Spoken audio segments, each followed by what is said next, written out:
بسم الله الرحمن الرحيم. قال النبي صلى الله تعالى عليه وسلم: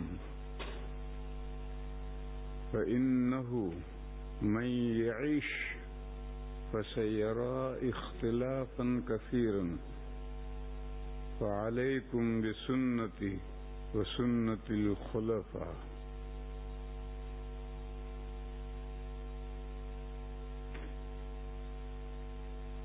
وہی حدیث ہے حضرت عرباض بن ساریہ رضی اللہ تعالی عنہ کی. نبی صلی اللہ علیہ وسلم نے فرمایا،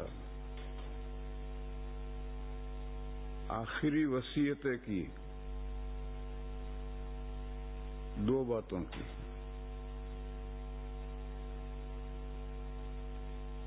ایک، اللہ سے ڈرتے رہو، ناجائز کاموں کا ارتکاب مت کرو، فرائض کو چھوڑو مت،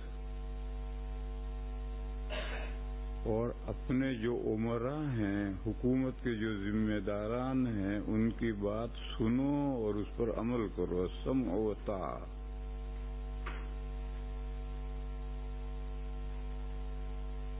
پھر فرمایا کہ جو میرے بعد زندہ رہے گا وہ بہت اختلافات دیکھے گا.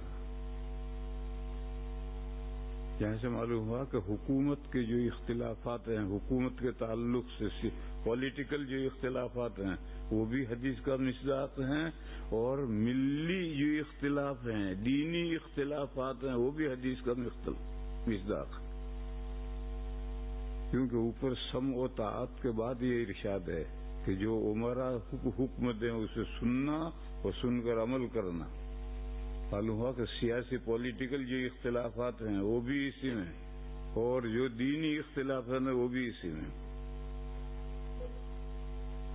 حضرت شاہ ولی اللہ صاحب علیہ الرحمہ بڑے آدمی ہیں. ہم لوگ ہندوستان، پاکستان، بنگلہ دیش کے سب لوگ ان کو خوب جانتے ہیں،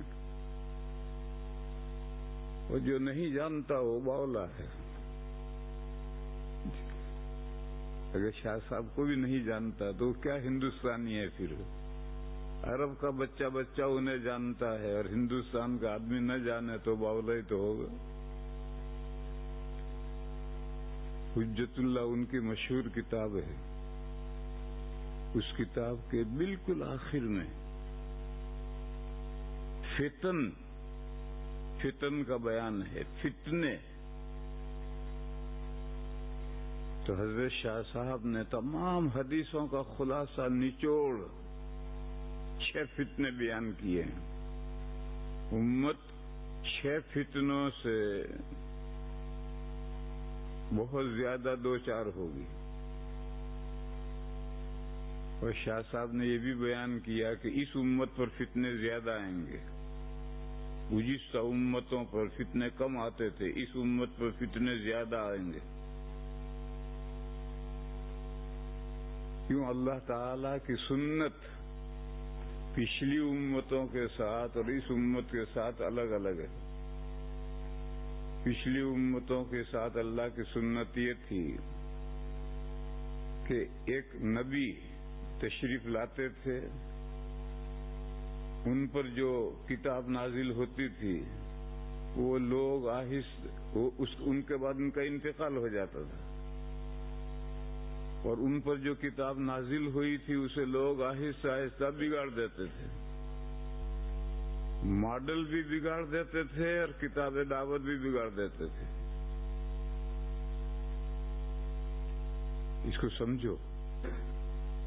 ہمیں کوئی بہت بڑا محل بنانا ہو، کوئی کوٹھی بنانی ہو، کوئی قلعہ بنانا ہو، کوئی بڑا مینشن بنانا ہو، کاسل بنانا ہو، تو آرکیٹیکٹ سے نقشہ بنواتے ہیں. پھر اس نقشے کے مطابق ماڈل تیار کرتے ہیں، مٹی کا ماڈل تیار کر کے میز پر رکھتے ہیں، پھر فنکشن کرتے ہیں. اور بڑے آدمی کو بلاتے ہیں، وزیر اعلیٰ کو، وزیر اعظم کو بلاتے ہیں، اور پھر سنگ بنیاد رکھواتے ہیں۔ پھر اس کے بعد انجینئر آتے ہیں اور وہ ٹیبل پر جو ماڈل رکھا ہے بالکل اس سے ماڈل جیسا محل بنا کر، مکان بنا کے تیار کر دیتے ہیں۔ یہ ماڈل، اگر یہ ماڈل خراب ہو جائے تو انجینئر کیا بنائے گا؟ تو ہر نبی کی ایک کتاب دعوت ہے، یہی آسمانی کتابیں ہیں جن کتابوں کے مطابق انبیاء لوگوں کو اللہ کا راستہ دکھاتے ہیں۔ پھر وہ ایک امت تیار کرتے ہیں، یہ ان کی کتاب دعوت کا ماڈل ہے۔ پھر جب وہ نبی دنیا سے تشریف لے جاتے ہیں تو پیچھے آہستہ آہستہ کتاب دعوت میں بھی تحریف ہو جاتی ہے اور ماڈل میں بھی گڑبڑ ہو جاتی ہے، ماڈل بھی خراب، کتاب دعوت بھی خراب۔ پھر اللہ تعالیٰ نیا نبی مبعوث کرتے ہیں۔ یہ پچھلی امتوں کے ساتھ طریقہ رہا اللہ کا، کلما ہلاک نبی خلفہ آخر، جب کسی پیغمبر کا انتقال ہوتا تھا تو اس کے بعد دوسرے پیغمبر مبعوث ہوتے تھے۔ کب؟ فوراً نہیں، پہلے نبی کی کتاب دعوت بھی بگڑ گئی، جو انہوں نے امت تیار کی تھی، ماڈل تیار کیا تھا اپنی کتاب دعوت کے اکارڈنگ، جو ماڈل تیار کیا تھا وہ ماڈل بھی خراب ہو گیا۔ تو پھر اللہ تعالیٰ دوسرا نبی بھیجتے ہیں اور دوسرا رسول آ کر دوسری محنت شروع کرتا ہے۔ اس امت کا معاملہ الگ ہے۔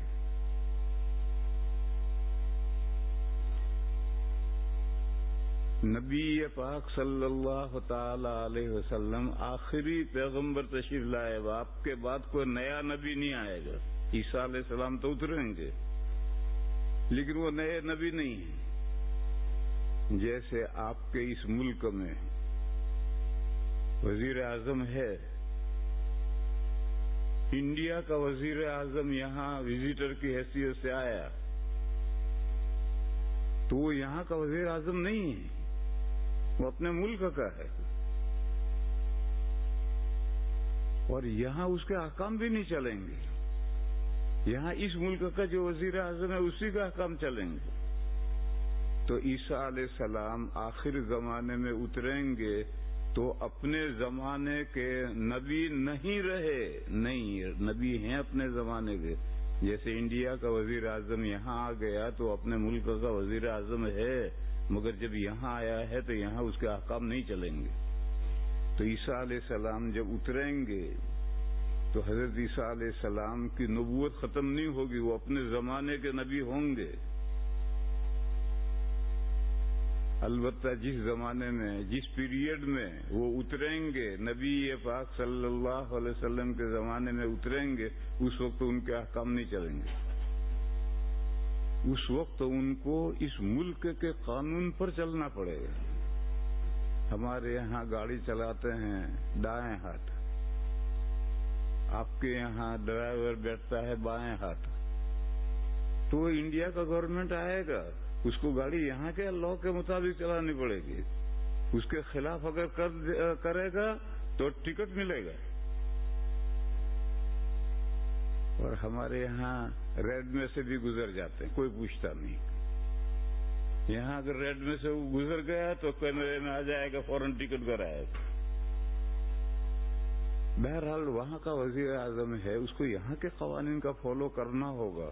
تو عیسیٰ علیہ السلام جب دنیا میں اتریں گے تو وہ نبی پاک صلی اللہ علیہ وسلم کی شریعت کا فالو کریں گے۔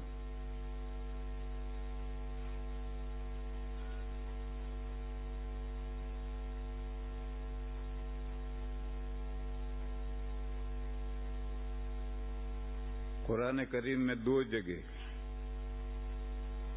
سیم آیت ہے، وَيُعَلِّمُهُ الْكِتَابَ وَالْحِكْمَةَ وَالتَّوْرَاةَ وَالْإِنْجِيلَ۔ اللہ تعالیٰ عیسیٰ علیہ السلام کو قرآن پاک سکھلائیں گے اور احادیث شریفہ سکھلائیں گے، اور اللہ نے ان کو تورات سکھلائی اور انجیل سکھلائی۔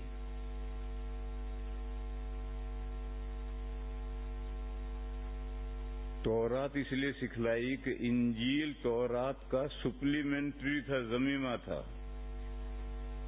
تو اصل متن جانتا ہے تو ہی تو اس کی شرح سمجھے گا.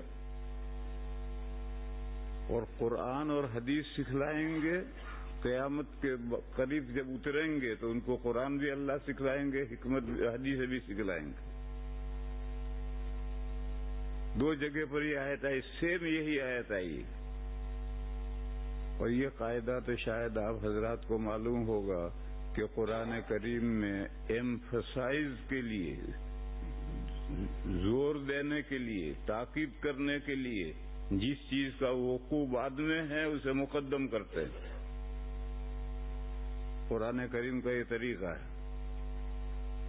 عیسیٰ علیہ السلام کے تعلق سے فرمایا وَإِذْ قَالَ اللَّهُ يَا عِيسَى ابْنَ مَرْيَمَ وَإِذْ قَالَ اللَّهُ يَا عِيسَى إِنِّي مُتَوَفِّيكَ وَرَافِعُكَ إِلَيَّ وَمُطَهِّرُكَ مِنَ الَّذِينَ كَفَرُوا. یاد کرو جب اللہ تعالیٰ نے عیسیٰ علیہ السلام سے فرمایا کہ اے عیسیٰ میں تمہیں موت دینے والا ہوں. انی متوفیک، یعنی اپنے وقت پر، اور فی الحال میں آپ کو اپنی طرف اٹھانے والا ہوں. وہ مطہرک من الذین کفروا، اور آپ کو پاک کرنے والا ہوں ان لوگوں سے جو آپ کو رسول نہیں مانتے، آپ کا انکار کرتے ہیں. یہود، جوئش، انہوں نے گھر کا گھیرا ڈال لیا تھا عیسیٰ علیہ السلام کو گرفتار کر کے قتل کرنے کے لیے. اس وقت وہی آئی کہ میں آپ کو موت دینے والا ہوں آئندہ، اور فی الحال آپ کو اپنی طرف اٹھانے والا ہوں. اور یہ جو باہر کفار، آپ کے منکرین، آپ کو نبی نہ ماننے والے گھر کا گھیرا ڈالے ہوئے ہیں، ان سے پاک کرنے والا ہوں، یہ آپ کو ہاتھ نہیں لگا سکیں. یہاں موت دینے والا ہوں، اس کا وقوع بعد میں ہوگا، اور اٹھانے والا ہوں اپنی طرف، اس کا وقوع پہلے ہے. مگر پہلے متوفیقہ کو بیان کیا، رافعہ کو بعد میں بیان کیا، تاکہ کسی کو اس سے غلط فہمی نہ ہو جائے کہ عیسیٰ علیہ السلام ما فوق الفطرت ہستی تھے، مرے نہیں، آسمان پر اٹھا لیے گئے، معلوم ہوا اللہ کے بیٹے تھے. یہ جو واقعہ پیش آیا تھا، عیسیٰ علیہ السلام کو آسمان پر اٹھا لیا تھا اللہ تعالیٰ نے، اسی سے عیسائیوں کو غلط فہمی ہوئی، اور انہوں نے کہا وہ انسان نہیں تھے، وہ اللہ کا بیٹا تھا. باپ نے بیٹے کو بلا لیا اپنے پاس.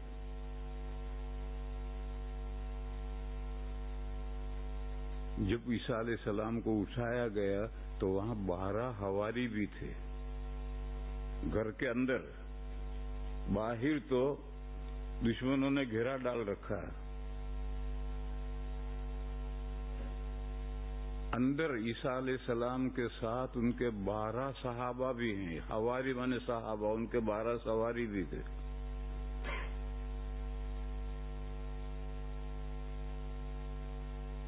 پھر حضرت غسل کرنے نہانے گئے، گرمی ہوگی تو نہا کر آئے، تولیہ استعمال نہیں کیا، بالوں سے پانی ٹپک رہا تھا. باہر تشریف لائے اور فرشتہ آیا اور یہ وحی پہنچائی کہ آپ کو بھی وقت پر موت دوں گا، فی الحال اٹھاؤں گا اپنی طرف، اور ان باہر جو لوگ آپ کے منکرین ہیں، جو آپ کو رسول نہیں مانتے، ان سے پاک کروں گا، ان کا ہاتھ آپ تک نہیں پہنچے گا. اور پھر ان حواریوں کے بیچ میں اٹھا لیا تو حواریوں نے دیکھا ہے، 12 حواریوں نے دیکھا ہے، ان کی آنکھوں کے سامنے عیسیٰ علیہ السلام اٹھائے گئے ہیں، گم نہیں ہوئے، غائب نہیں ہوئے. ایک آدمی گم ہو جاتا ہے، غائب ہو جاتا ہے، کسی نے دیکھا نہیں، تو عیسیٰ علیہ السلام گم نہیں ہوئے، غائب نہیں ہوئے. ان صحابہ 12 صحابہ کے سامنے اٹھائے گئے ہیں. اس لیے اسی شروع ہی سے یہ عقیدہ بگڑا کہ عیسیٰ علیہ السلام ما فوق الفطرت ہستی تھے، وہ انسان نہیں تھے. اگر انسان ہوتے تو سبھی انسان مرتے ہیں اور مر کر کے دفن ہوتے ہیں. اسی طرح سے عیسیٰ علیہ السلام بھی مرتے اور دفن ہوتے. اگر انسان ہوتے، وہ انسان نہیں تھے، وہ انسانوں سے اوپر کی بالا تر ہستی تھی. وہ اللہ پاک کے بیٹے تھے. اللہ تعالیٰ نے ان کو اپنے پاس زندہ بلا لیا. یہ عقیدہ پہلے سے بگڑتا ہوا آیا. قرآن کریم نے اس عقیدے کو رد کرنے کے لیے متوفیقہ کو پہلے بیان کیا. وَإِذْ قَالَ اللَّهُ يَا عِيسَىٰ إِنِّي مُتَوَفِّيكَ. آپ کو بھی اپنے وقت پر آئندہ میں آپ کو بھی موت دینے والا ہوں. جب موت دینے والا ہے تو وہ ما فوق الفطرت ہستی کہاں ہوئی؟ اور سب کو موت آئے گی، اسی طرح ان کو بھی موت آئے گی. البتہ ابھی کسی مصلحت سے میں تمہیں اپنے پاس اٹھا رہا. یہ قرآن کریم کا طریقہ ہے کہ جو چیز بعد میں واقع ہونے والی ہو اس پر زور دینے کے لیے، ایمفسائز کے لیے اس کو پہلے کر دیتے ہیں. میراث کی آیتیں ہیں، اس میں میراث کے احکام بیان کیے ہیں. تو 3 جگہ ایک ہی رکوع میں فرمایا من بعد وصیۃ توصون بها او دین. یہ حصہ شوہر کا، بیوی کا وغیرہ کا میت کے چھوڑے ہوئے مال میں سے پہلے قرضہ، پہلے وصیت پوری کرو. من بعد وصیۃ توصون بها، پہلے وصیت پوری کرو.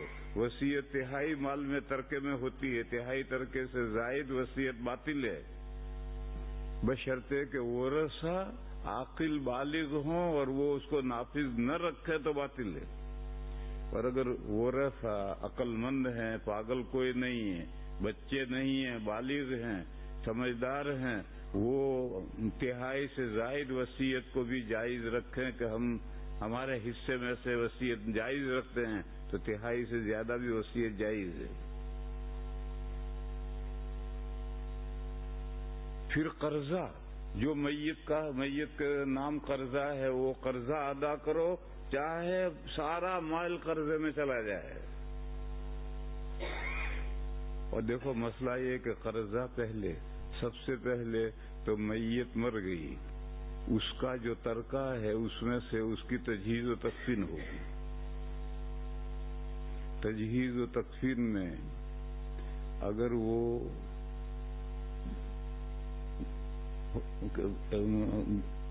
ڈاکٹری علاج، حکیم ڈاکٹر کا علاج کراتے ہوئے مرا ہے اور اس کے بل باقی ہیں تو پہلے ترکے میں سے بل ادا کیے جائیں گے. پھر نہلانے کفنانے کے خرچہ اس میں سے نکالا جائے گا. پھر قبرستان کا خرچہ اس میں سے نکالا جائے گا، اس کے پورے ترکے میں سے، کیونکہ یہ آدمی کا اپنا خرچہ ہے. لہذا اس کے سارے ترکے میں سے یہ سارے خرچے نکالے جائیں گے. کوئی دوسرا آدمی رضاکارانہ خرچہ کر دے تو اس کی مرضی، اور اگر کوئی کرنے والا نہیں تو میت کے ترکے میں سے، سارے جمی ترکے میں سے خرچہ ادا ہوگا. اور یاد رکھو میرے بھائیو، اگر عورت کا انتقال ہوا ہے تو یہ سارے خرچے شوہر کو کرنے ہیں، کیونکہ یہ اپنے خرچے ہیں، اور بیوی کا خرچہ شوہر کے ذمہ ہے. تو شوہر کے ترکے میں سے یہ خرچے نہیں ہوں گے، بیوی کے ترکے میں سے یہ خرچے نہیں ہوں گے، شوہر کو اپنے جیب سے یہ خرچے کرنے ہیں. ہاسپٹل کے جو بل بچ آئے ہیں وہ بل تو شوہر کے ذمہ نہیں ہیں، وہ تو اور انسان کے اپنے ذمہ ہے یا گورنمنٹ کے ذمہ ہے. زندگی میں بھی عورت کا علاج کرانا شوہر کے ذمہ نہیں ہے. عورت کا علاج یا تو عورت کے مال میں سے ہوگا یا گورنمنٹ کروائے گی. یہ شریعت کا مسئلہ ہے، مگر یہ عرب کا مسئلہ ہے، افریقہ کا مسئلہ ہے، امریکہ کا مسئلہ ہے، برطانیہ کا مسئلہ ہے، ہمارے انڈیا کا نہیں ہے. ہمارے یہاں انڈیا میں تو بیچاری عورت گھر کی نوکرانی ہوتی ہے، حالانکہ عورت کے ذمے مرد کو کھانا پکا کر دینا بھی نہیں، بلکہ اور شوہر کے ذمے یہ ہے کہ کھانا پکا پکایا بیوی کو مہیا کرے. اس لیے وہاں کے مسئلے اور ہیں، یہاں کے مسئلے اور ہیں. اسی لیے ہم جب مجھ سے کوئی کہتا ہے میرا اس سال حج کو جانے کا ارادہ ہے، تو میں اس سے پوچھتا ہوں اکیلا جا رہا ہے بیوی کو لے کے جا رہا ہے؟ کہ اکیلا جا رہا ہوں. گجرات میں تو کوئی اکیلا نہیں جاتا، گجرات والے تو بیوی کو لے کر جاتے ہیں چاہے کچھ ہو. لیکن ہمارے یہاں یو پی میں بیوی کو نہیں لے جاتے، اکیلے جاتے ہیں. تو میں اس سے کہتا ہوں ڈوب مر، وہ بیچاری تجھے زندگی بھر تیرے گھر میں نہ جھاڑو دیتی ہے، کھانا پکاتی ہے، تجھے تیرے کپڑے دھوتی ہے، اور زندگی میں ایک موقع آیا حج میں لے جانے کا، وہ بھی تو نہیں لے جا رہا، اکیلا جا رہا. خوب جھاڑتا ہوں میں اسے. حج میں لے جانا شوہر کے ذمہ نہیں ہے، مگر وہ تو بیچاری زندگی بھر کی نوکرانی ہے، ہمارے گھر کا سارا کام کرتی ہے. بلکہ ہمارے پالنپور میں تو کھیت کا سارا کام بھی بیچاری عورت کرتی ہے. اور پھر زندگی میں ایک موقع آیا حج میں لے جانے کا، وہ بھی اکیلا جا رہا ہے، بیوی کو نہیں لے جا رہا. اس سے زیادہ بے غیرتی کی بات کیا ہو سکتی؟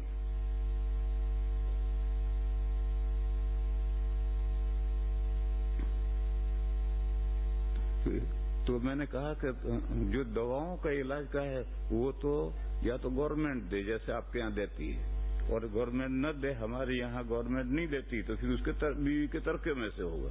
لیکن اس کے بعد مر گئی، اب مر گئی، اس کے بعد میں قبر کا خرچہ، کفن کا خرچہ، نہلانے کا خرچہ، اٹھانے کا خرچہ، یہ سارے خرچے عورت کے ترکے میں سے نہیں لی جائیں گے، شوہر دے گا. کیونکہ یہ بیوی کا نفقہ شوہر پر واجب ہے، یہ نفقے میں آتا ہے، یہ خرچے میں آتا ہے، لہذا اس کے نفقے میں واجب ہے اس کے ذمہ. بہرحال ان آیتوں میں 3 جگہ وصیت کو پہلے کیا ہے، قرضے کو بعد میں کیا. حالانکہ قرضہ پہلے ادا ہوتا ہے، وصیت بعد میں ہوتی ہے. وہ ایمفسائز کے لیے ہے، تاکید کرنے کے لیے ہے، زور دینے کے لیے ہے. کیونکہ قرضہ میت کے نام قرضہ جو مانگتا تھا وہ تو میت کے مرنے کے بعد 3 دن صبر کر لے تو غنیمت سمجھو، دوسرے دن آ کے کھڑا ہو جائے گا میرے اتنا قرضہ ہے لاؤ.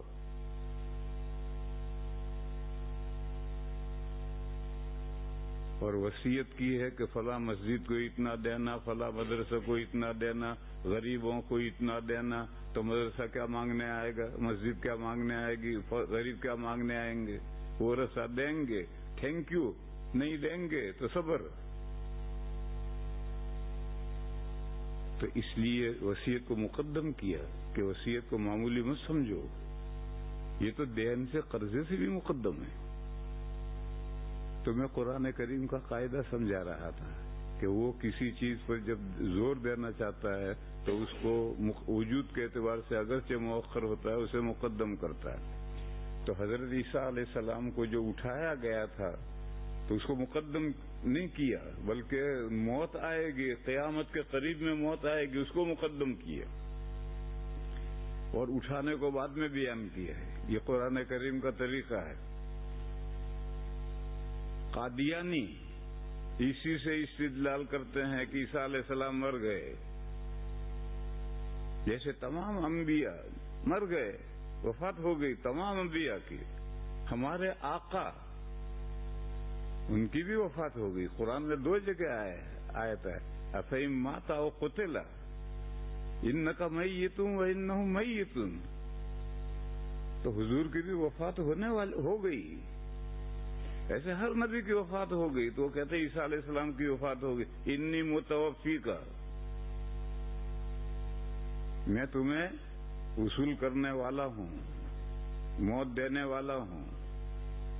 اور فرمایا ورافعک الیہ، پھر تم کو اپنی طرف اٹھانے والا ہوں، یعنی تمہاری موت دے کر روح نکال کر روح کو اپنے پاس اٹھانے والا ہوں.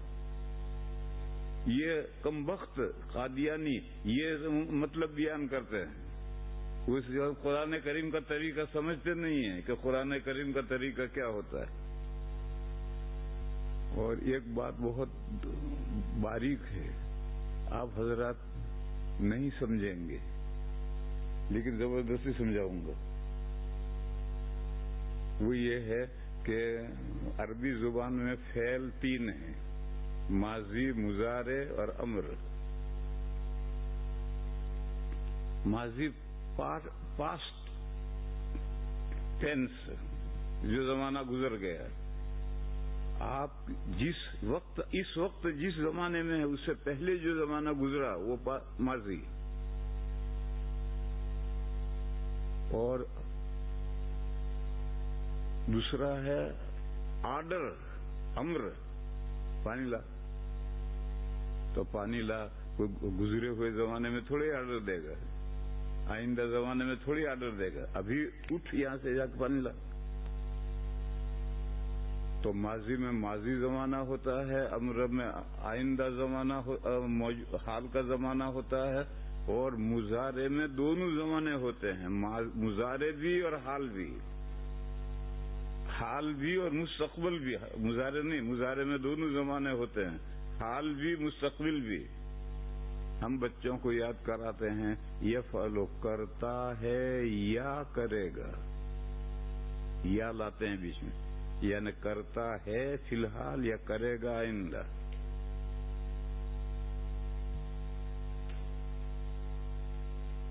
مضارع میں دونوں زمانے ہوتے ہیں، مگر یہ دونوں زمانے ساتھ نہیں ہوتے۔ یا تو حال لے لو تو مستقبل نہیں، اور مستقبل لے لو تو حال نہیں۔ پھر دوسرا قاعدہ یہ ہے کہ اسم فاعل مضارع سے بنتا ہے۔ بس جب مضارع میں دونوں زمانے ہیں تو اسم فاعل میں بھی دونوں زمانے ہوں گے۔ اب ایک پوری صورت سمجھاؤں میں، سمجھو۔ دور ہے اسلام سے، ہجرت سے مقدم، مدینہ مکے میں خال خال مسلمان رہ گئے ہیں، باقی سب مسلمان ہجرت کر کے حبشہ چلے گئے ہیں۔ خال خال چند گنتی کے چند مسلمان رہ گئے ہیں۔ اس وقت تصور کرو کہ مکہ کے مشرکین کی طرف سے مسلمانوں کو کتنا ستایا جاتا ہوگا۔ ایک جتھا ہو، جتھا رہا ہی نہیں، سب حبشہ چلے گئے، 15-20 آدمی مکہ میں ہیں، جو چاہے جس طرح چاہے ستا لو۔ اس زمانے کا قصہ ہے، مشرکین مکہ ایک میمورنڈم لے کر کے حضور کے پاس آئے۔ میمورنڈم کیا تھا؟ انہوں نے اسکیم پیش کی کہ روز روز کا جھگڑا ٹھیک نہیں، کمپرومائز کرو۔ آپ ہماری مندروں میں آئیں، ہمارے مورتیوں کی عبادت کریں، ہم آپ کی مسجد میں آئیں گے، آپ کے اللہ کی عبادت کریں گے، رام بھی رہے راضی، رحمان بھی رہے راضی، جھگڑا ختم کرو۔ یہ اسکیم لے کر آئے، یہ میمورنڈم لے کر آئے۔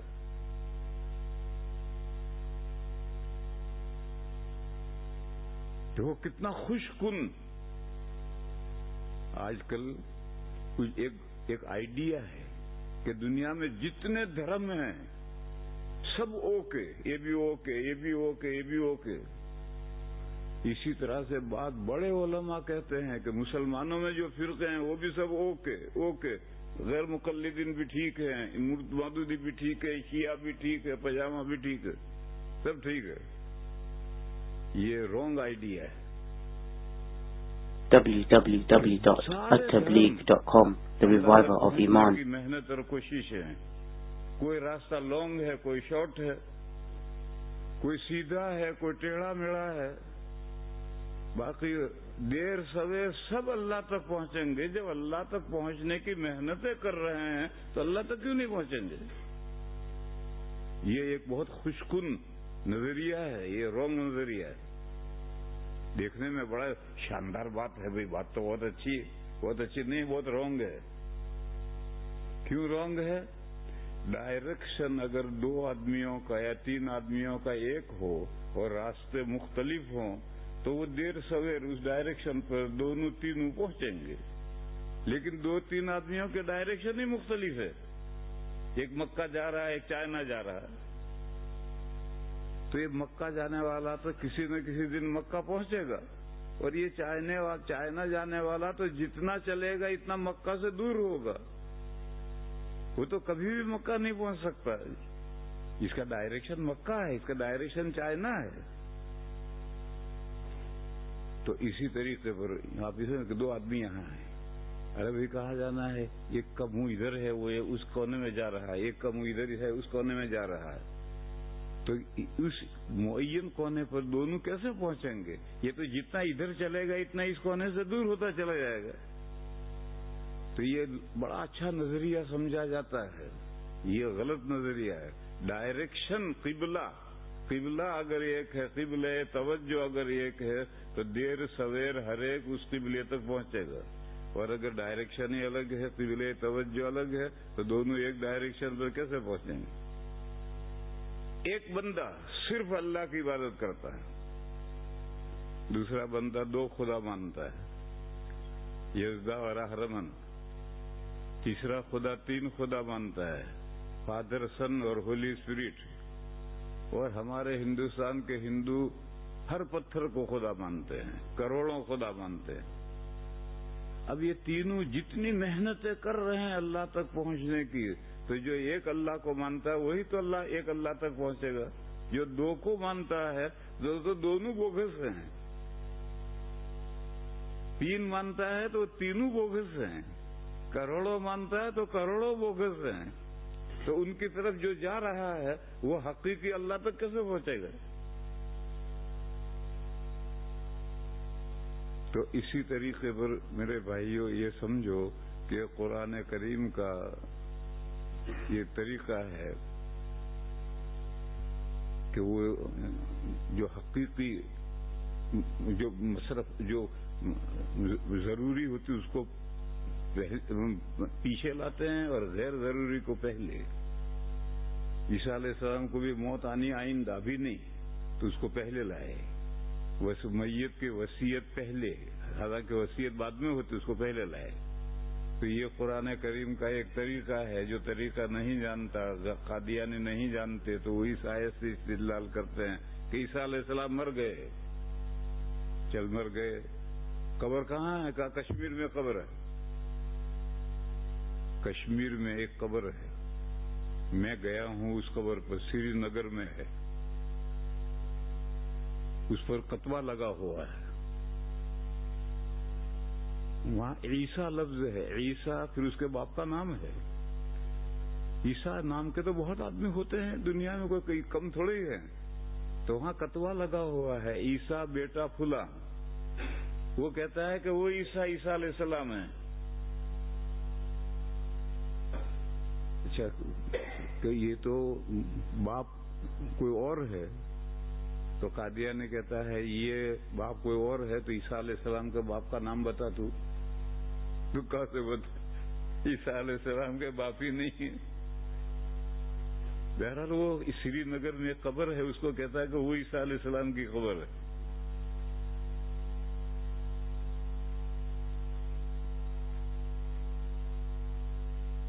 تو وہ کفار میمورنڈم لے کر آئے, بھئی کمپرومائز کرو, آپس کا جھگڑا ختم کرو, مسجد مندر کا جھگڑا ختم کرو. تم ہمارے مندر میں آؤ, ہمارے مورتیوں کی پوجا کرو, ہم تمہاری مسجد میں آئیں گے, تمہارے اللہ کی پوجا عبادت کریں گے. اس پر یہ سورت نازل ہوئی, قل یا ایھا الکافرون, کہہ دیجئے اے وہ لوگوں جو میرے لائے ہوئے دین کو نہیں مانتے. کافر کا اتنا ہی مطلب تھا. آج کل کافر گالی بن گیا ہے. عیسائیوں کو, یہودیوں کو اگر کافر کہو, کہ ہم کافر ہیں, ہم اللہ کے نبیوں کو مانتے ہیں, اللہ کی کتابوں کو مانتے ہیں, مرنے کے بعد جنت و جہنم کو مانتے ہیں, جزا و سزا کو مانتے ہیں, ہم کافر ہیں, مائنڈ کرتے ہیں. اور یہ تو کافر ہیں. ہمارے ہندوستان کے ہندوؤں کو اگر کافر کہیں تو وہ بھی مائنڈ کرتے ہیں. حالانکہ وہ کچھ بھی نہیں مانتے، نہ اللہ کی کتاب ان کے پاس ہے، نہ نبیوں کو مانتے ہیں، نبیوں کو بھی خدا مانتے ہیں، اوتار مانتے ہیں، نہ جنت مانتے ہیں، نہ جہنم مانتے ہیں، جنت اور جہنم اسی دنیا میں مانتے ہیں۔ وہ کہتے ہیں مرا اور فوراً دوسری جگہ پر زندہ ہو گیا ہے، اگر اچھے کام کیے تھے تو اچھے جیون میں آ گیا، برے کام کیے تو برے جیون میں آ گیا، آواگون۔ وہ بھی کہتے، وہ بھی کافر لفظ پسند نہیں کرتے، اگر ہم ان کو کہیں کافر تو وہ کہتے ہیں ہم کافر ہیں، ہم بھگوان کو مانتے ہیں، بھگوان کو ایشور مانتے ہیں۔ ایشور یعنی خالق، اللہ تعالیٰ کو خالق مانتے ہیں، اللہ کے علاوہ کسی کو خالق نہیں مانتے۔ ایشور، ایشور کے معنی ہے خالق۔ یہ جتنی مورتیاں مندروں میں ہیں ان کو خالق ایشور نہیں مانتے۔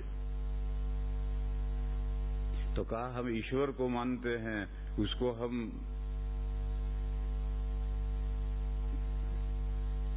بھگوان مانتے ہیں۔ بھگوان مانے معبود، بھگ کے مانے عبادت، اسی لیے جو عبادت گزار ہوتا ہے وہ بھگت کہلاتا ہے، بھگت یعنی عبادت گزار۔ تو بھگ کے مانے عبادت، بھگوان، وان لگتا ہے جیسے پہلوان، ایسا وان لگتا ہے۔ تو بھگوان مانے معبود، جو ایشور ہے اسی کو معبود مانتے ہیں، کسی اور کو معبود نہیں مانتے۔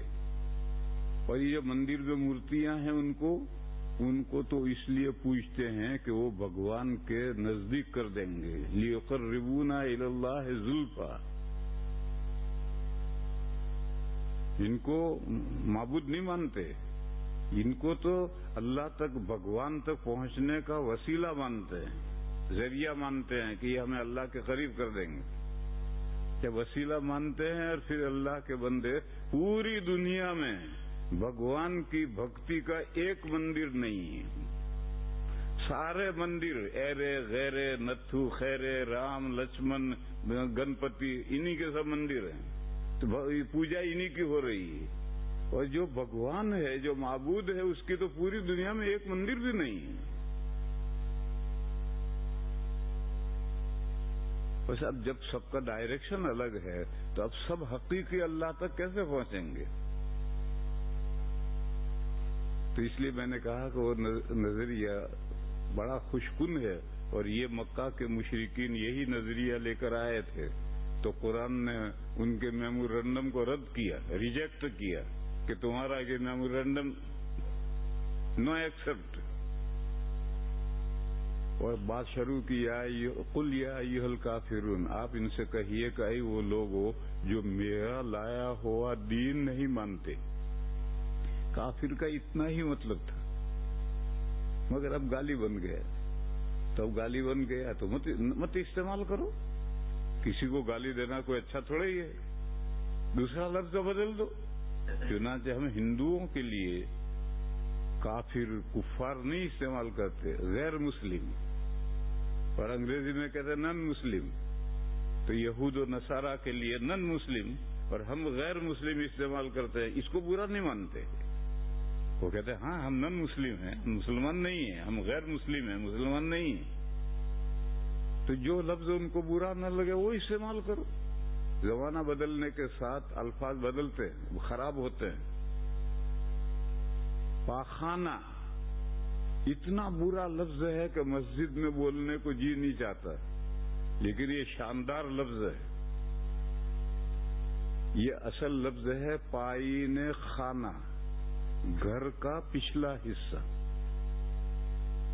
پہلے جب پرانے زمانے میں گھر کا آگے کا حصہ، گھر سے نکلنے کا، گھر کا چہرہ ہے، پھر گھر ہے، اور پیچھے باڑہ ہے، باڑہ میں بیت الخلا ہے۔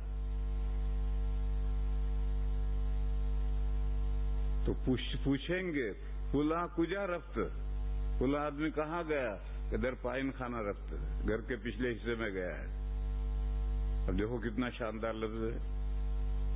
پیشاب بہت شاندار لفظ ہے، یہ اصل ہے پیش آب، آگے پانی، کہ فلاں کہاں گیا، کہ برائے پیشاب رفت، آگے پانی کرنے گیا۔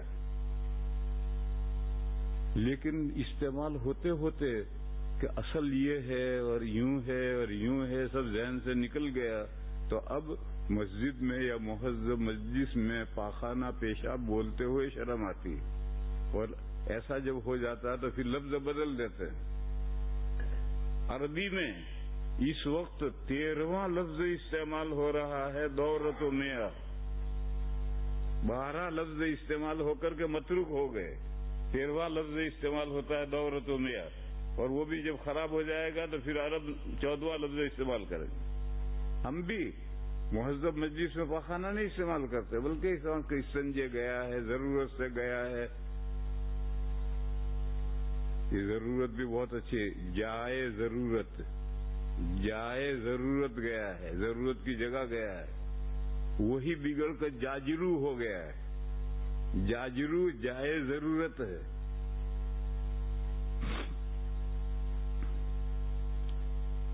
تو میں مسئلہ یہ بتا رہا تھا کہ اگر کافر لفظ کو غیر مسلم مائنڈ کرتے ہیں تو ضروری نہیں ہے کہ ہم لفظ کافر ہی استعمال کریں، یا دوسرا لفظ استعمال کریں، یا کافر لفظ کا ترجمہ کریں۔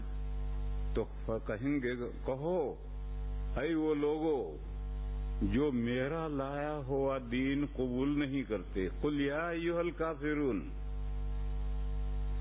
پھر 2 آیتوں میں کہا فی الحال میں تمہارے مندر میں نہیں آتا، تم ہماری مسجد میں نہیں آتے، فی الحال لا اعبد ما تعبدون، یہ لا اعبد مضارع ہے اور حال کے معنی ہے، تعبدون بھی مضارع ہے اور حال کے معنی ہے کہ فی الحال نہ میں تمہارے مندر میں آتا ہوں نہ تم ہماری مسجد میں آتے ہو۔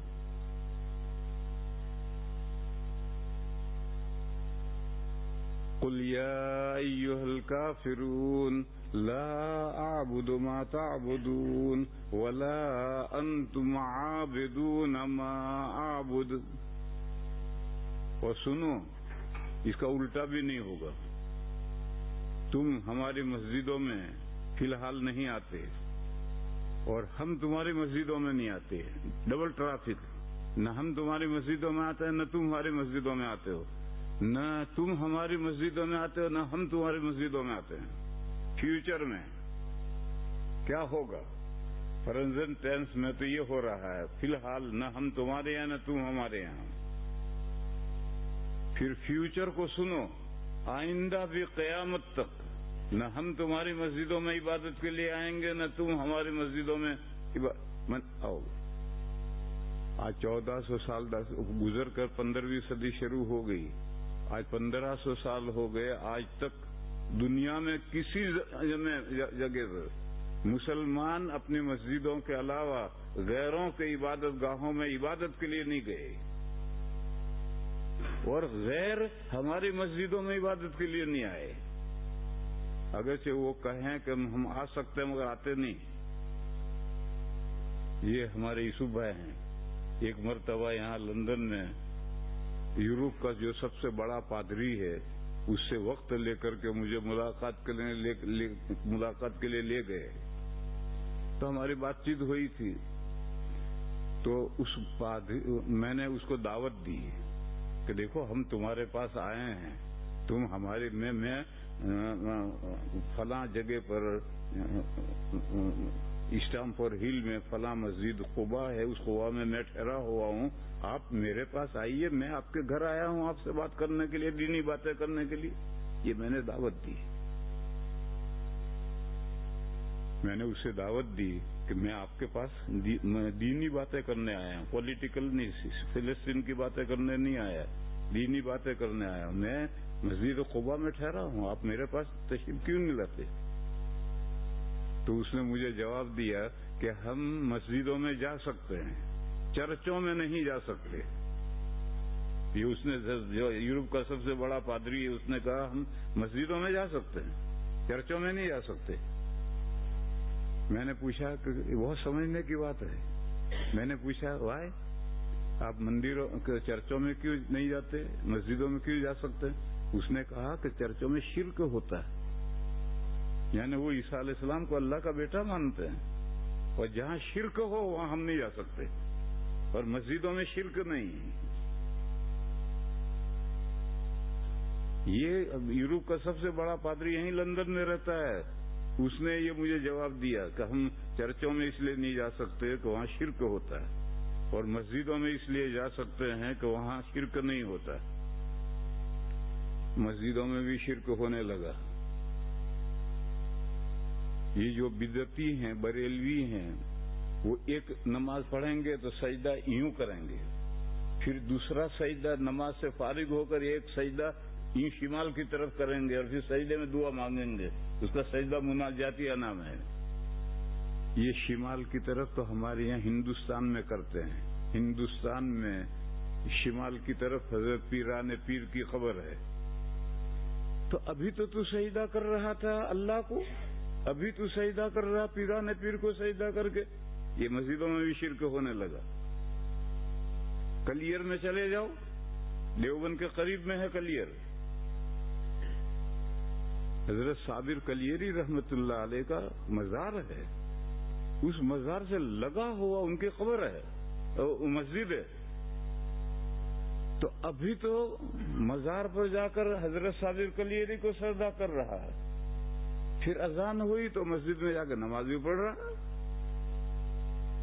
تو اب ہماری مسجدوں میں بھی شرک شروع ہو گیا، دیوبندی مسجدوں میں نہیں، دیوبندی مسجدوں میں صرف اللہ کی عبادت کرو، مانگنا ہے جو کچھ اللہ سے مانگو، اللہ کے علاوہ کوئی داتا نہیں۔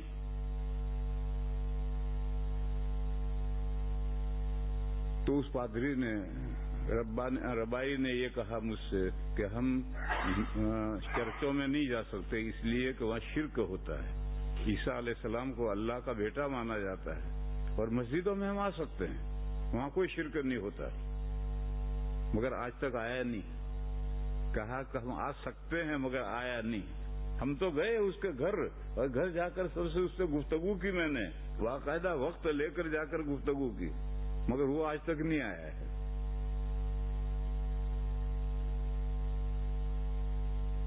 تو قرآن کریم نے پہلے دو جملوں میں پریزنٹ ٹینس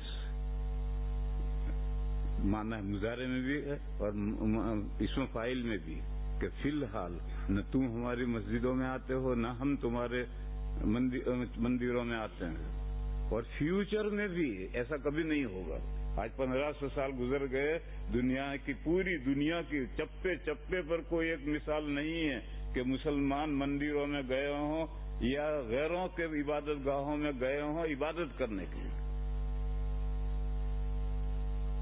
رنگون شہر میں ایک پگوڑا ہے، جیسے یہ چرچ کہلاتے ہیں، یہ سینیگوگ کہلاتے ہیں، یہ بدھسٹ جو ہیں وہ اپنی عبادت کی جگہ کو پگوڑا کہتے ہیں۔ رنگون شہر کے بیچ میں سنہرا گولڈن پگوڑا ہے، اور ساری دنیا کے لوگ دیکھنے آتی ہے۔ میں کئی مرتبہ رنگون گیا ہوں، تو ایک مرتبہ شروع میں لوگوں نے، دوستوں نے کہا کہ آؤ تمہیں یہ گولڈن پگوڑا دکھائیں۔ میں نے کہا میں پگوڑا کو دیکھ کر کیا کروں گا، وہاں بدھا کی مورتیاں ہوں گی، میں کیا کروں گا وہاں جا کر، مجھے نہیں دیکھنا، میں نہیں گیا۔ تو میں عبادت کرنے نہیں، دیکھنے بھی نہیں گیا۔ پھر وہاں ایک کیو ہے، اس میں سے جھرنا آتا ہے، بہت دور سے، پتہ نہیں کہاں سے آتا ہے۔ تو لوگوں نے کہا کہ آؤ چلو یہ جھرنا دکھا۔ میں نے کہا چلو، مجھے اس کا شوق ہے، نیچرل ویو دیکھنے کا شوق ہے۔ میں نے کہا چلو دکھاؤ۔ اب کوئی شوق نہیں رہا نیچرل ویو دیکھنے کا، پہلے شوق تھا جب جوان تھا، اب تو بڈھا ہو گیا، اب تو موت کی تیاری کر رہا، اب کوئی شوق نہیں رہا میرے اندر۔ تو میں نے کہا چلو، تو چلے۔ تو بیچ میں جھرنا آ رہا ہے، دونوں طرف بدھا بدھا بدھا، مورتیاں مورتیاں مورتیاں، ہر 10 قدم پر مورتی، 10 قدم پر مورتی۔ تھوڑی دیر تک تو میں گیا، پھر میں نے کہا کہ مجھے جھرنا نہیں دیکھنا، مجھے واپس لے چلو، مجھے نہیں دیکھنا۔ یہ جھرنا ہے یا بت خانہ، بت کدا ہے؟ بدھا کی مورتیاں ہیں، یہ بت کدا ہے یا جھرنا ہے؟ تو ہم تو دیکھنے کے لیے بھی نہیں جاتے۔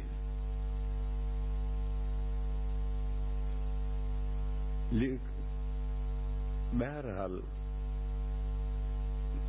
قرآن نے دوسری دو آیتوں میں کہا کہ فیوچر میں بھی نہ تم ہماری مسجدوں میں آؤ گے نہ ہم تمہارے مندروں میں آئیں گے، اور نہ اس کا برعکس ہوگا. لکم دینکم ولی دین، تمہارے لیے تمہارا دین ہے، میرے لیے میرا دین ہے. تم اپنے دین پر رہو، ہم اپنے دین پر رہیں. یعنی نو کمپرومائز اور نو جھگڑا.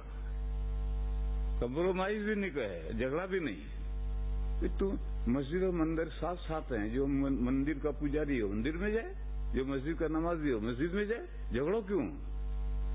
اور ماضی میں ہندوستان میں ایسے مندر اور مسجدیں ساتھ ساتھ رہے ہیں اور اب تک ہیں، اور اب جھگڑے کھڑے ہوئے ہیں اس کے. بھائی دونوں عبادت گاہ ہیں. تیری عبادت گاہ یہ ہے تو وہاں جا، میری عبادت گاہ یہ ہے میں یہاں جاتا ہوں.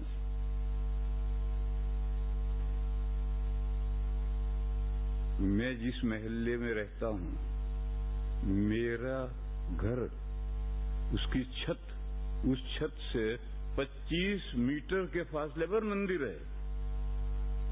اور صبح کو وہ گھنٹے بجاتے ہیں، ٹیپ ریکارڈ چلاتے ہیں، گانے بجاتے ہیں، بھگوان بھکتیاں بجاتے ہیں. میں پریشان. لیکن بہرحال ان کا حق ہے، وہ اپنی جگہ میں مندر ہے، ہمارا کیا جھگڑا ہے ان سے. پھر اللہ کا ایسا کرنا کہ وہ پورا محلہ ہندوؤں سے خالی ہو گیا. مسلمانوں نے مکان خرید لیے تو وہ ہندو کہیں دوسری جگہ چلے گئے، بڑی بڑی قیمتیں دے کر خرید لیے، دوسری جگہ چلے گئے. اب وہ مسجد ویران، اب کوئی وہاں ہندو ہے ہی نہیں، مسجد ویران ہو گیا. لیکن کوئی ہم نے توڑا نہیں، مسلمانوں نے توڑا نہیں. اگر مسلمان توڑیں گے تو ہندو بڑی مصیبت کھڑی کر دیں گے، مندر توڑ دیا، حالانکہ وہ ہندو کوئی ہے ہی نہیں. تو ایسے پرانے زمانے میں جب پورا گاؤں مسلمان ہو گیا تو اب جو مندر ہے اس کو کیا کریں گے؟ مسجد بنا دیں گے. اسی طرح سے جب پورا گاؤں ہندو ہو گیا، کوئی مسلمان رہا ہی نہیں، تو جو مسجد ہے اس کو کیا کریں گے؟ اس کو مندر بنا دیں گے. ساری دنیا میں ہمیشہ ایسا ہی ہوتا آیا تھا. اور بابری مسجد کا جو جھگڑا ہے وہ تو پولیٹیکل جھگڑا ہے.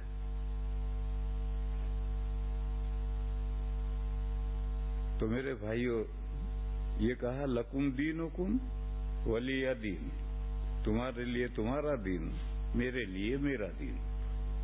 یعنی نو کمپرومائز اور نو جھگڑا. جھگڑا کا لفظ انگریزی مجھے نہیں معلوم. یہ سورت اتری ہے. پھر ایک سوال ہے کہ جو مکہ میں فی الحال جو صورتحال ہے، یہ صورتحال کب تک رہے گی؟ ہمارا ہاتھ کافروں کے ہاتھ کے نیچے کب تک دبا رہے گا؟ تو اگلی صورت آئی، بہت زیادہ دن نہیں ہے، بہت جلد اللہ کی مدد آ رہی ہے اور یہ مکہ فتح ہو جائے گا، اسلامی شہر بن جائے گا. اذا جاء نصر اللہ والفتح وَرَأَيْتَ النَّاسَ يَدْخُلُونَ فِي دِينِ اللَّهِ أَفْوَاجًا. جب مکہ فتح ہو جائے گا تو سارا مکہ مسلمان ہو جائے گا، اور سارا مکہ ہی نہیں، سارا جزیرۃ العرب دھڑا دھڑ اسلام میں آئے گا. تو پھر حضور کو اطلاع دی کہ آپ ہمارے یہاں آنے کی تیاری شروع کریں، آپ کا کام پورا، دنیا میں آپ کا کام پورا. یہاں رکو میرے بھائیو، ایک بات سمجھو، اللہ ہے، خالق و مالک ہیں.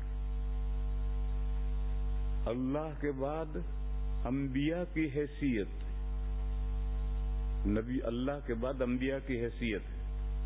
کیوں؟ وہ انبیاء اللہ کے میسنجر ہیں.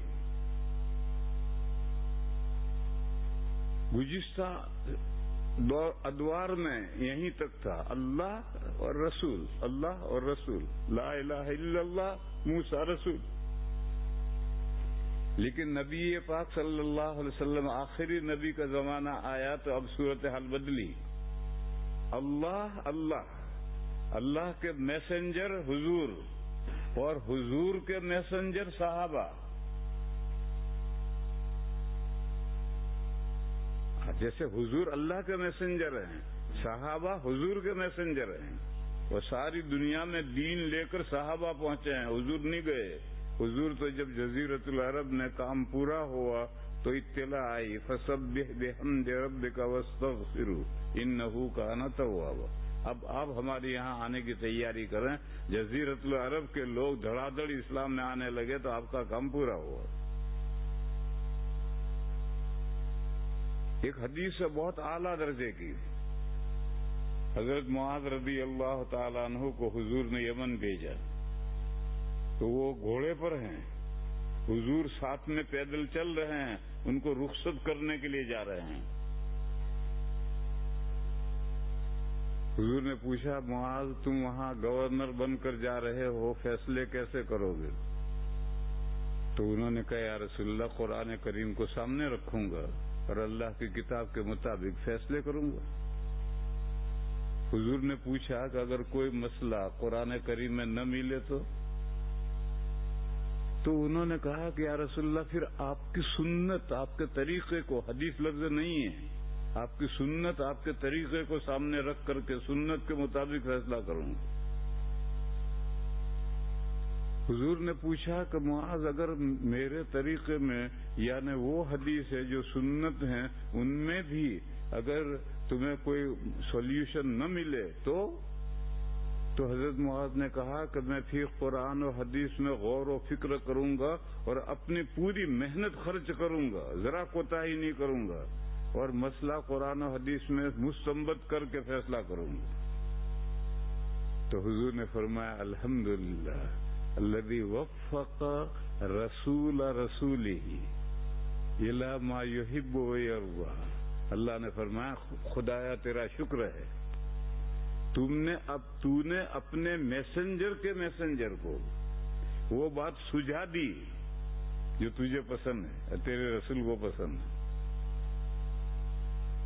طریقہ یہی ہے، قرآن میں مسئلہ ہے تو وہاں سے فیصلہ کرو، نہیں تو سنت سے فیصلہ کرو، نہیں تو قرآن و حدیث میں سے غور کر کے استنباط کرو، فقہ قیاس کر کے فیصلہ کرو.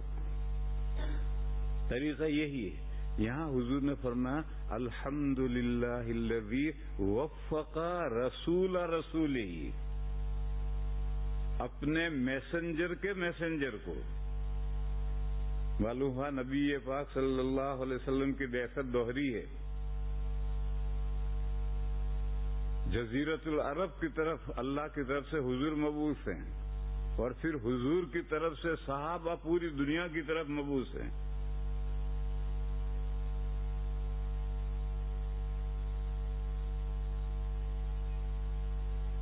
یہ کب ہے؟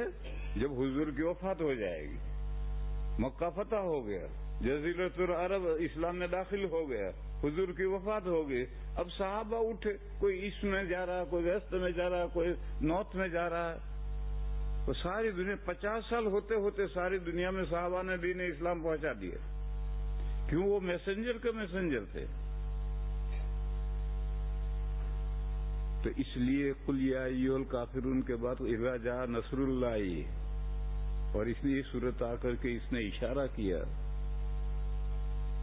کہ بہت دنوں تک مسلمانوں کا ہاتھ دبا نہیں رہے گا، بہت جلد مسلمانوں کا ہاتھ اوپر آئے گا.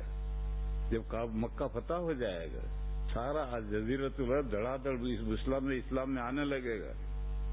اور کتنا وقت لگے گا؟ کل 8 سال لگیں گے. 8 سال ہوتے کیا ہے، آنکھ جھپکتے 8 سال گزر جاتے ہیں. حضور نے ہجرت کی، لڑائیاں شروع ہوئی اور 8ویں سال مکہ فتح.